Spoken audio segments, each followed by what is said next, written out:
जय जय श्री राम। श्री जीव गोस्वामी पाद की जय। श्री गोपाल चंपू ग्रंथ रत्न की जय। श्री होलिका लीला की जय। अपने अपने गुरुजन वृंद की जय। समस्त वैष्णव वृंद की जय। गिरिराज महाराज की जय। तुलसी महारानी की जय। ब्रजरज रानी की जय। यमुना रस रानी की जय। श्रृंगार वट की जय। जय जय श्री राधे श्याम।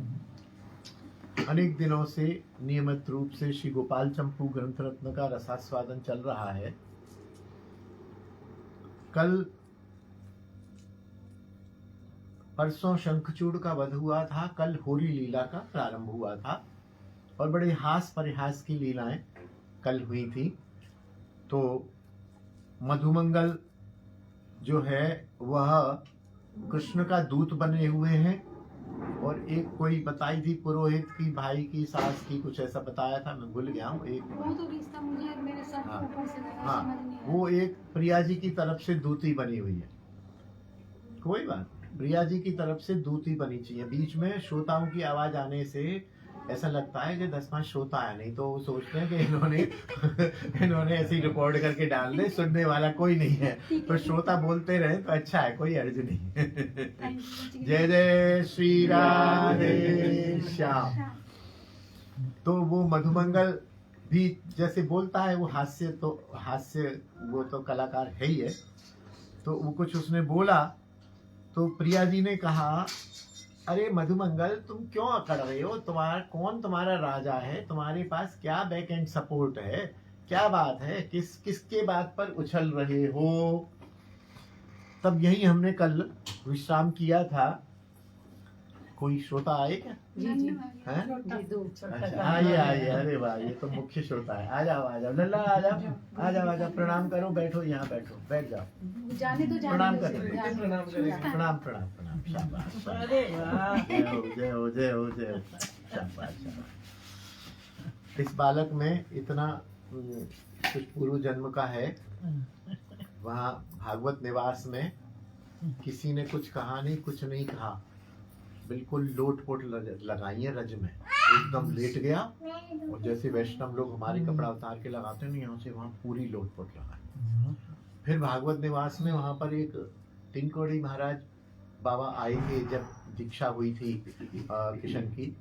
तो वहाँ कुटिया वो इन्होंने पूछा, क्योंकि इनके दादा गुरु लगते हैं। बोले गुरुजी वो कहाँ आए थे? तो मैंने अनुमान लगाया, मुझे लग रहा है यहाँ झोपड़ी थी, अब तो पक्की कुटिया बन गई है, 50 साल पुरानी बात है करीब। तो उनका यहाँ थी शायद। तो हम लोग तो बात में लग रहे थे और मैंने बताया इसका दरवाजा अभी तो इधर से, वो पीछे से था, तो ये उधर की तरफ बढ़ा है, अपने आप ही बढ़ा है। तो वहाँ कुछ कीच सी थी, उसमें इसके पैर हो गए। तब इसने हल्ला किया, तब वो पैर जूते सब उतार दिए। फिर ये वहाँ नंगे पैर ही विचरण करा, अपने आप परिक्रमा करी, अपने आप, मतलब बालक होते हुए जो इसका वहाँ वो था, वो हमने नोट किया कि कोई संस्कार पूर्व जन्म का, ये कोई भागवत निवास का बाबा जी आ गया जय हो निताई गौर हरि बोल। मधुमंगल ने कहा, हे सुमुखी,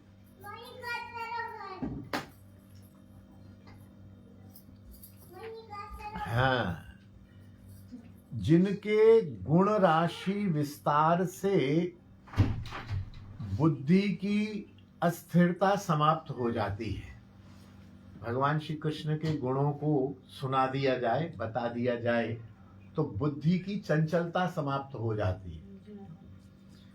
और जिनके वंशी बजाने से आकर्षण पैदा हो जाता है, आप जैसी सखियां खिंची चली आती हैं और पूछ रहे क्या क्या ताकत है, क्या सपोर्ट है तुम्हारे पीछे। बोले जिनके वंशी बजाने से आप जैसी रमणियां आकर्षित हो जाती हैं, जिनके श्रेष्ठ रूप को देखकर चित्त व्याकुल हो जाता है।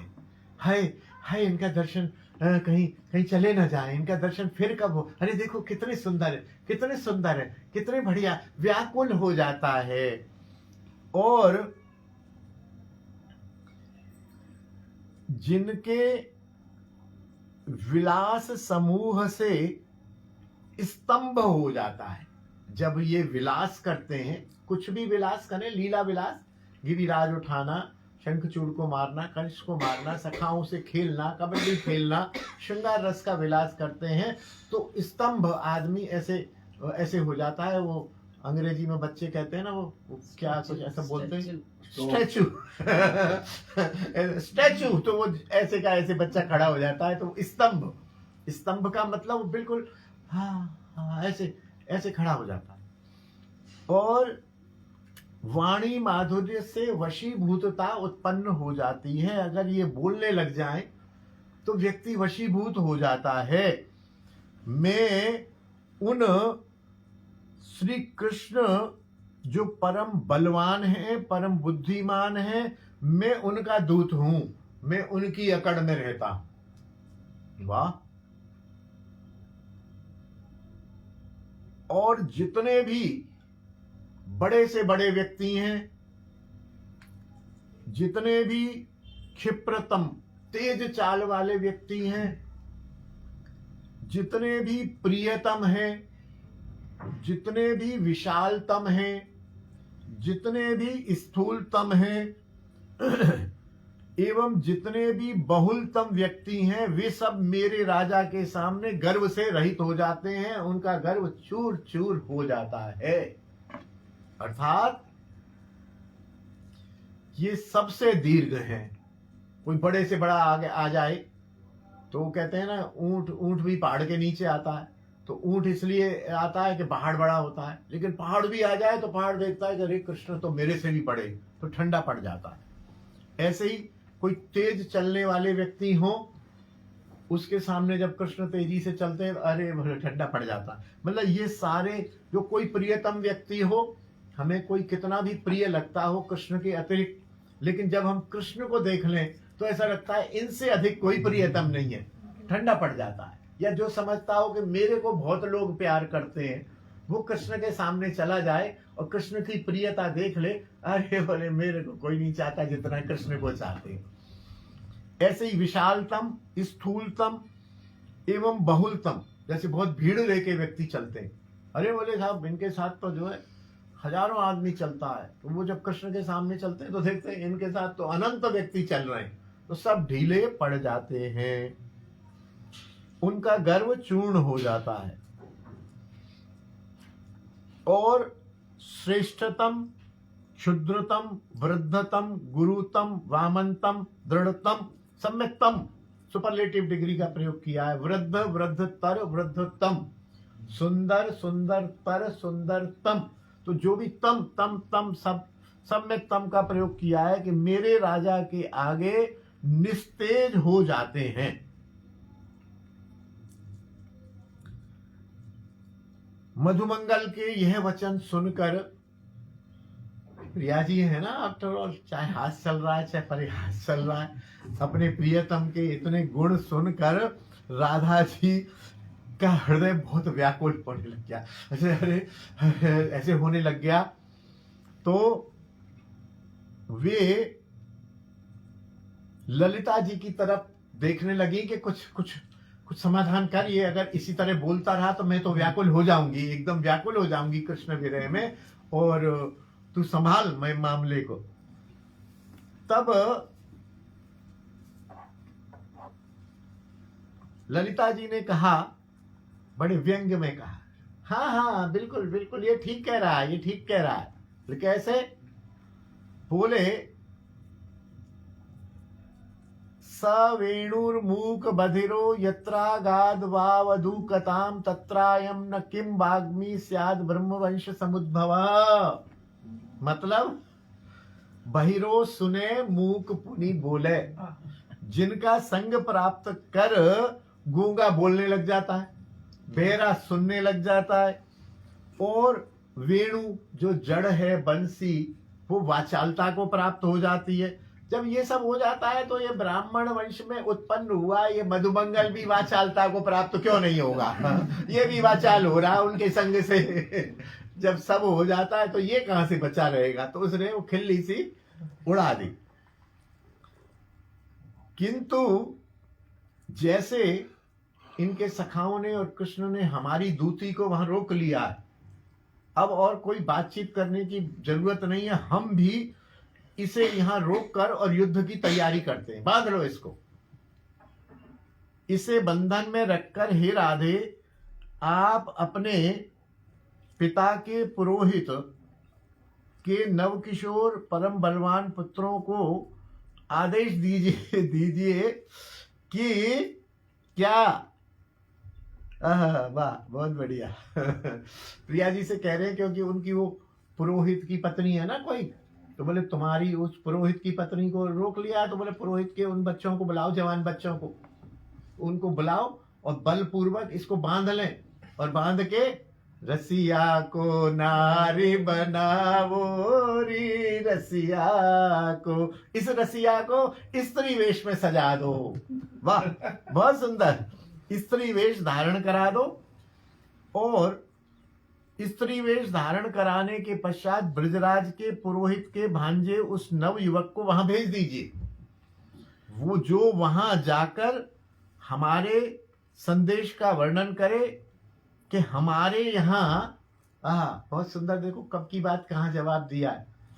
उन्होंने कहा है ना दूती से, कि उन्होंने कहा है कि बोले हमारे यहाँ तो कोई खास बात नहीं है, तुम चाहो तो तुम्हारे यहाँ कोई लड़की हो, कोई लड़की भड़की हो तो भेज दो, हम किसी सखा से ब्याह करा देंगे।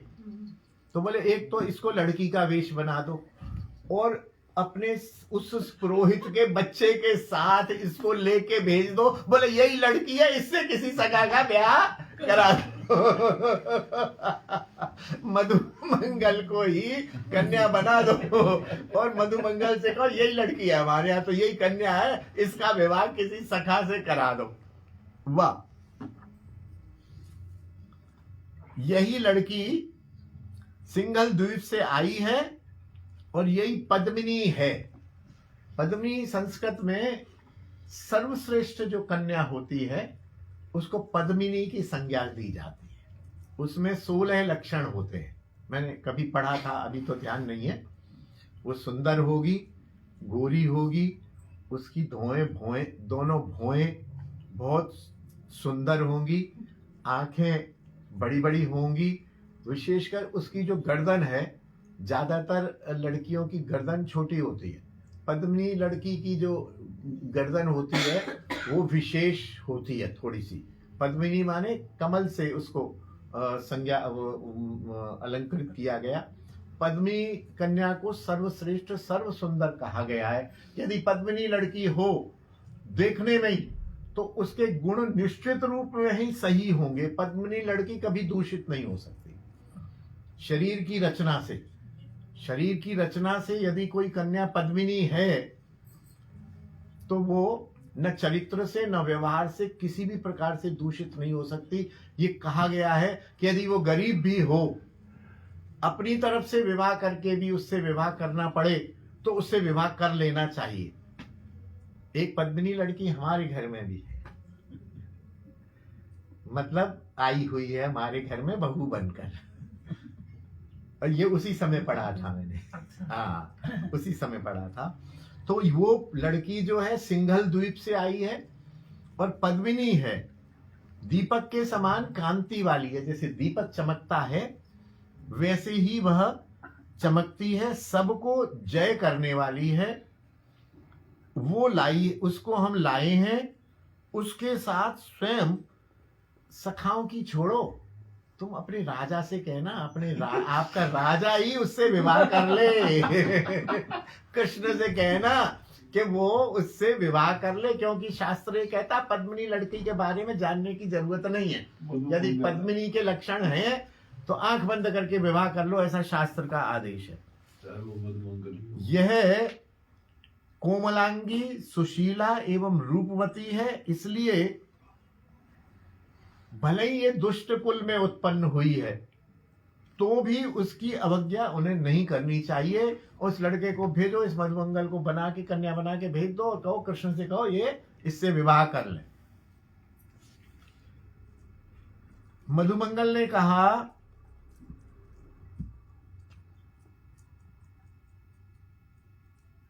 आप तो पद्मिनी हो नहीं। ललिता से कह रहे हैं क्योंकि ललिता से ही बात चल रही है। आज तो आप तो पद्मिनी हो, पद्मिनी होती तो आपका भी सम्मान होता, आपका तो अपमान हो रहा है, इसलिए उसका बदला ले रही हो आप मेरे को पद्मिनी बताकर। मैं तो पद्मिनी, मुझे बना दो कन्या, मैं तो पद्मिनी जैसा ही लगूंगा। तो ललिता जी बोली,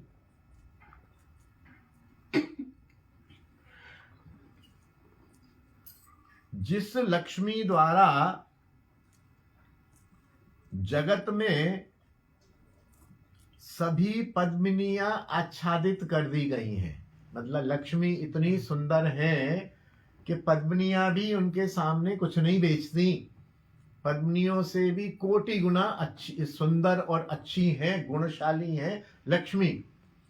और उन लक्ष्मी को भी हमारी राधा आदि गोपी वृंद ने पराजित कर रखा है। वो बेलवन में बैठ के भजन कर रही है।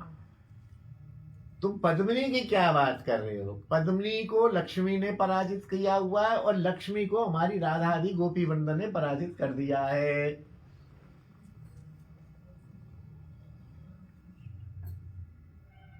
और तुम समझो कि ये जो गोपियां हैं ना, ये सारी की सारी पद्मिनी गुण से युक्त हैं। जितनी भी गोपियां हैं ये पद्मिनी गुणों से युक्त हैं, तभी गोपियां हैं और तभी प्रिया जी की सेवा में नियुक्त हैं।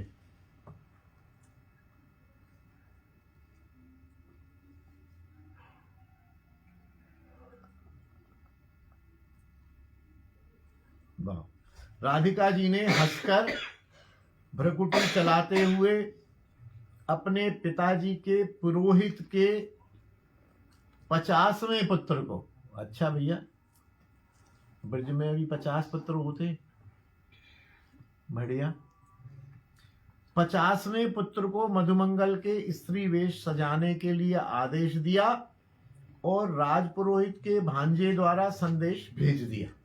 भांजा तो संदेश लेके चला गया कि एक स्त्री आ रही है, आपने हमसे कहा था ना कि कोई कन्या हो तो लड़की फड़की हो कोई तो शादी करवा देंगे हम, कोई दिक्कत वाली बात नहीं है। तो बोले वो कन्या आ रही। युद्ध कौतुक के लिए आविष्ट होकर राधा जी ने उस स्त्री वेशधारी मधुमंगल को आगे करने का आदेश दिया और मृगलोचना सखियों की सेना के साथ युद्ध के लिए चल दी। आगे आगे मधुमंगल को कर दिया सजा के। प्रिया जी और सारी सखियां होली युद्ध के लिए वहां चल दी। वह युद्ध स्थल के सन्मुख आकर अवस्थित हो गई तथा मन में कृष्ण का चिंतन करने लगी।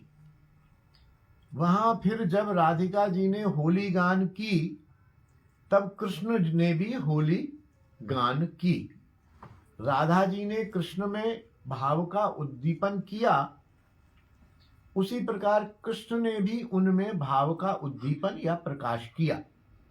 राजा के समय वहां राजा के समान गोकुल युवराज कृष्ण ने उस ब्राह्मण बालक के मुख से तिरस्कार रीति को कटु रूप में सुनकर उस दूती को अपने पक्ष द्वारा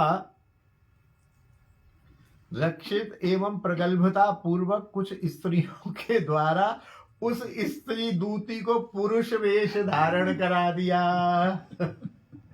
मतलब यहां से तो मधुमंगल गया, वहां मधुमंगल को तो स्त्री बना दिया और यहां जो स्त्री थी उसको ठाकुर जी ने पुरुष वेश धारण करा दिया। हाँ, और ब्राह्मण बालक के द्वारा यह संदेश भेज दिया कि वो जो तुम कन्या भेज रहे हो उसके लिए हमने उपयुक्त वर ढूंढ लिया है और वो हमारे पास तैयार है। और वे भी जैसे मधुमंगल स्त्री बन के आगे आ रहा था, ऐसे उस दूती को पुरुष बना के वे भी उस युद्ध स्थल पर धीरे धीरे धीरे धीरे चले। इस प्रकार नायक नायिका श्री कृष्ण एवं राधिका के नीति अपनाने पर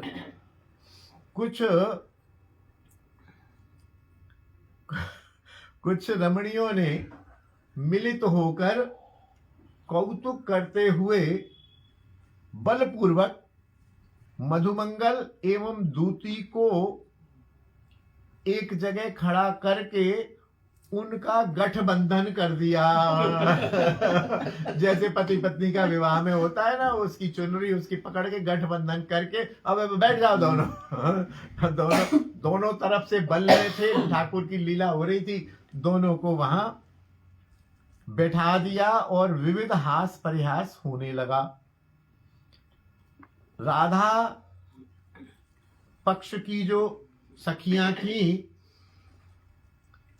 उन्होंने कहा कि देखो ये हमारी पद्मिनी सखी है, मधुमंगल, ये पद्मिनी सखी है और इसको एक इस बुढ़े ने दबा लिया है, पकड़ लिया है, मजबूरी में इस पद्मिनी की किसी बुढ़े के साथ हमें शादी करनी पड़ रही है। अतः युद्ध कीजिए, हम ऐसा होने नहीं देंगे। अपनी सुंदर बच्ची को, सुंदर कन्या को एक बुढ़े के साथ कैसे बांध देंगे। तब वंशी आदि के सहित युद्ध वाद्य के लिए सभी एकत्रित हो गए। सब वंशी बजी, इधर से भेरी बजी, से नगाड़े बजे, ढप बजे, धम धम धम धम, युद्ध की सी आवाज आई और वहां सब इकट्ठे हो गए। कोई परिहास युक्त गालियां देने लगा, कोई पिचकारी का प्रयोग करने लगा, कोई लाठी को उछालने एवं ग्रहण करने की प्रणाली दिखाने लगा। जैसे लाठी उछाली, यो चक्कर काट के, चार से चक्कर काट के फिर पकड़ लिया उसको, मतलब अपना कर्तव्य दिखाने लगे। और कोई कोई सखा इस होली युद्ध में कृष्ण के सहायता करने लगे। बहुत समय तक कृष्ण केली कला को देखकर उनके अकेलेपन को दूर कर श्री राम, श्री बलराम माने बलराम, श्री दाम एवं श्री सुदामा आदि सखा समूह अपने अपने केली कलह का प्रलाप करने लगे। श्री कृष्ण होरी लीला के इच्छुक होकर अपने प्रेयसियों के साथ युद्ध की भांति विहार करने लगे।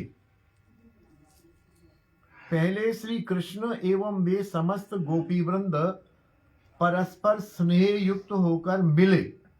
गले लगते हैं ना होली में, हमेशा पहले मिलते हैं। तो कृष्ण, उनके सखा गोपियां पहले तो ऐसे आलिंगन किया, मिले, और मिलने के बाद ही वही युद्ध शुरू हो गया। यूं लगाया तो कृष्ण ने गोपी के पीछे से रंग लगाया, गोपी ने कृष्ण के पीछे से लगाया, किसी ने शरीर में घुसा दिया, किसी ने कुछ किया, और वह युद्ध रूप में परिवर्तित हो गई होरी लीला।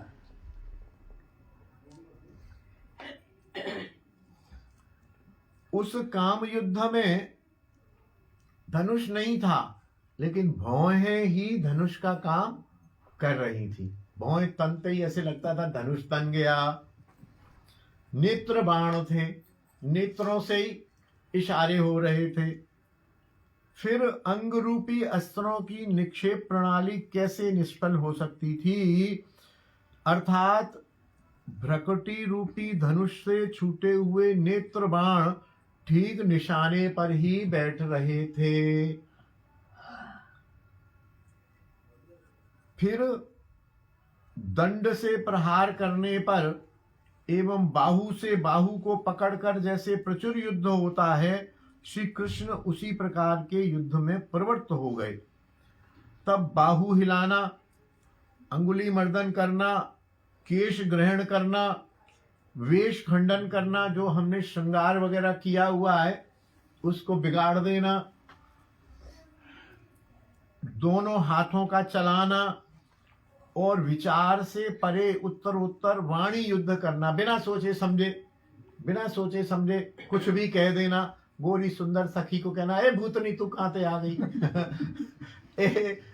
वो हमारे यहाँ एक वो होती थी रासलीला, तो एक उसमें सखी होती थी, उसका नाम रख देते थे भिंडला सखी। भिंडला सखी, अरे भिंडला सखी कहां से आ गई, ये भिंडला सखी कहां से आ गई। तो इस प्रकार किसी सुंदर सी सखी को भिंडला कह देना, किसी छोटी सखी को कह देना चलो लंबी पड़ रही है, किसी लंबी को कह देना आओ बामन भगवान, मतलब बिना विवेक के बात कहने लगे।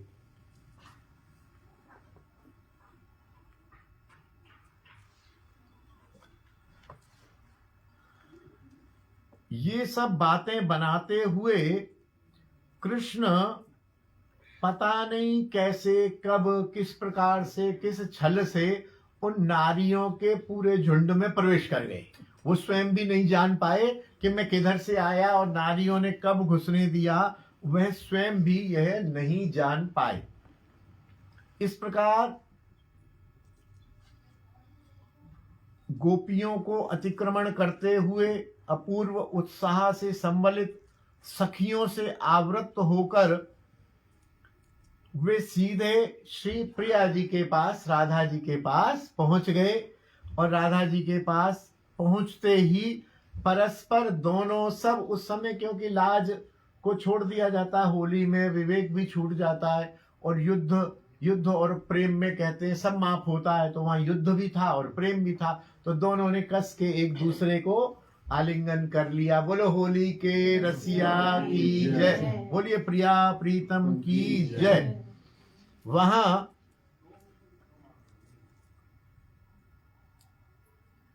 सारी गोपियां चारों तरफ से उनको घेर कर उनके उस रस का आनंद स्वयं भी लेने लगी, और प्रिया प्रीतम आनंदित हो रहे हैं, आलिंगन कर रहे हैं, प्रेम से एक दूसरे को देख रहे हैं। उस रस का आनंद लेके उन्होंने घेर लिया प्रिया प्रीतम को।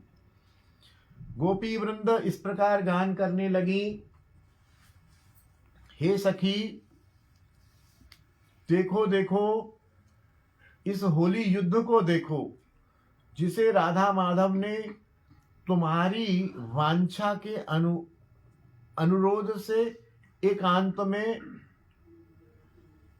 पूर्ण किया है। क्योंकि प्रिया प्रीतम जो करते हैं, यह हमारे यहाँ सिद्धांत है कि जो गोपियां चाहती हैं वो प्रिया प्रीतम करते हैं, और जो प्रिया प्रीतम करते हैं वही गोपियां चाहती हैं। तो ये सिद्धांत किया गया कि गोपियां ही चाहती थी कि इस प्रकार का युद्ध हो और प्रिया प्रीतम का मिलन हो। तो एक गोपी कह रही है, देखो देखो तुम्हारी वांछा के अनुसार ये मिलन कर रहा है। दंड द्वारा दंड युद्ध होने पर मैं श्रेष्ठ हूं, मैं श्रेष्ठ हूं, इस प्रकार जो परस्पर विरोध था, एक दूसरे को कहा जाया था, अरे तू क्या जानता है, ये देख ये दंड मैंने चला, देख ये फेंकी, लपक इसको, तू फेंक, ये फेंक। तो बोले वो सब विरोध और एक दूसरे को नीचा दिखाने की जो प्रवृत्ति थी वो सब शांत हो गई थी। दोनों मिलित होकर शोभित हो रहे हैं, मानो विद्युत एवं मेघ की कांति को जय करके दोनों गर्व पूर्वक विलास कर रहे हैं। मस्तक के वस्त्र स्खलित हो गए हैं। मस्तक पे जो प्रिया जी के वस्त्र चुनरी ढकी रहती थी वे हट गई है। एक का मुख भंवरे के समान लग रहा है, दूसरे का मुख कमल की भांति सुशोभित हो रहा है। कृष्ण का भुजारूप सर्प बार बार श्री राधिका जी के को आलिंगन करके विलास, सर्प की तरह से विलास कर रहा है। बार बार ऐसा करने से प्रिया जी को एक विशेष आनंद प्राप्त हो रहा है। और यहाँ जो वृक्ष हैं, जो तमाल वृक्ष हैं, उन पर ही देखते देखते नवीन कनक लता भी उन तमाल वृक्षों को आलिंगन करने लग गई हैं। प्रकृति भी तो चिन्मय है ना, जहाँ लीला हो रही है वहां लताएं भी चिन्मय है, वृक्ष भी चिन्मय है। प्रिया प्रीतम के मिलन को देख के उनमें भी उद्दीपन हो गया, वे भी लताएं भी तमाल के वृक्ष को आविष्टित करके ऐसे आलिंगन करने लग गई। बलवान श्री कृष्ण को युवती कुल की सहायता से उत्पन्न हुआ राधा बल अपने वशवर्ती कर रहा है एवं बलपूर्वक अपने विषय की ओर ले जा रहा है। कृष्ण को ले जाकर सुंदर सुंदर गोपी वृंद उनके पीले वस्त्रों को मृगमद कस्तूरी के जल से अभिषिक्त कर रही हैं। उनको कृष्ण के ऊपर मृगमद और कस्तूरी का जल लेकर उनको स्नान करा रही हैं। इस युद्ध में राधा जी ने स्वयं यत्न पूर्वक श्री कृष्ण की जो मुरली हरण कर ली है, यह कोई आश्चर्य की बात नहीं है। बोले राधा जी ने मुरली क्यों हरण कर ली कृष्ण की? बोले क्योंकि कृष्ण ने उनके हृदय का हरण कर लिया है। कृष्ण ने राधा के हृदय का हरण कर लिया है, तो राधा ने कृष्ण की मुरली का हरण कर लिया है।